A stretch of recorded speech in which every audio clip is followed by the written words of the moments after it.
The phone rattled against the polished desk, its vibrations slicing through quiet in my office. The clock glowed 2 a.m. when I saw the name flashing on the screen.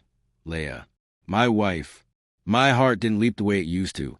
Instead, it clenched with unease, the kind that had been creeping into me for weeks. I picked up, my voice rough from long hours over case files. Leah, what's wrong?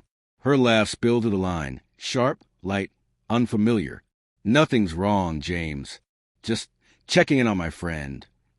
The word hit harder than any verdict I'd ever delivered. Friend. The ease in her tone carried something deliberate, almost mocking. The vows we'd spoken years ago suddenly felt like paper burned to ash. I leaned back in my chair, the city lights glittering coldly through the windows, mocking my so-called success. Corner office, top of the firm, everything a man should want. And here I was unraveling from a single word. Friend, huh? I forced a chuckle, though my chest tightened. That's a new one. The pause that followed was too long, too telling. Oh, James, she finally said, her voice dripping sweetness. You're always so serious. But it didn't soothe. It scraped like glass under skin. For weeks, I'd noticed shifts. Her late nights at the gallery. Her phone angled out of sight when she typed. Her sudden distance when I asked about her day. I told myself it was stress, the chaos of our different worlds, my endless cases, her art. But beneath that denial, a quiet truth had been clawing its way out. Something was wrong. I left the office and drove through the neon blur of the city, my grip tight on the wheel. Our brownstone glowed warmly ahead, but it felt false, like a stage set. Inside, jasmine perfume lingered, but the house was silent. Too silent. She was in the kitchen, silk robe hanging loose on one shoulder, calmly pouring coffee. She didn't even flinch when I stepped in. You're up late, I said. My voice came out harder than I meant. Couldn't sleep, she answered, her back still to me. You. Work. The lie slipped out easily, though she hadn't asked for it. I watched her, the way her fingers traced the rim of the mug. Once, I crossed the space between us, kissed that bare shoulder. Now I stayed still, the gulf between us impossible to ignore. Who were you talking to earlier? I asked, trying for casual and failing. She froze for a fraction of a second before turning with a smile that felt painted on. Just a friend from the gallery. You know, art talk. That word again. Friend. Acid in my throat. I wanted to believe her, to cling to the memories of Tuscany, of debates that lasted till dawn, of the love that used to anchor us. But her eyes darted away, and the truth sat heavy in the air between us.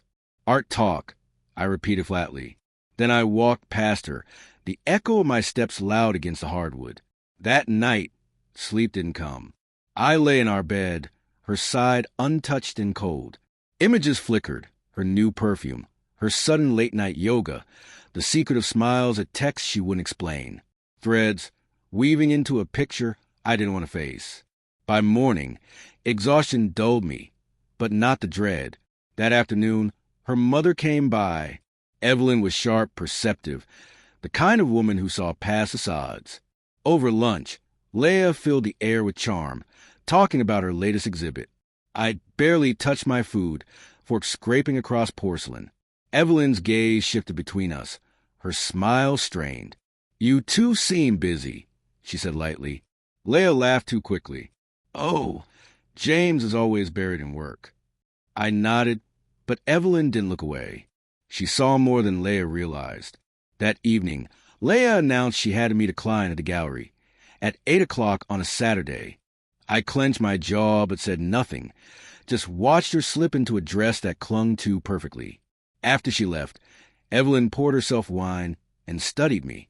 She's lying, she said quietly certain. My stomach turned. What? I've seen that look before, she said grimly. With her father. She's not at the gallery.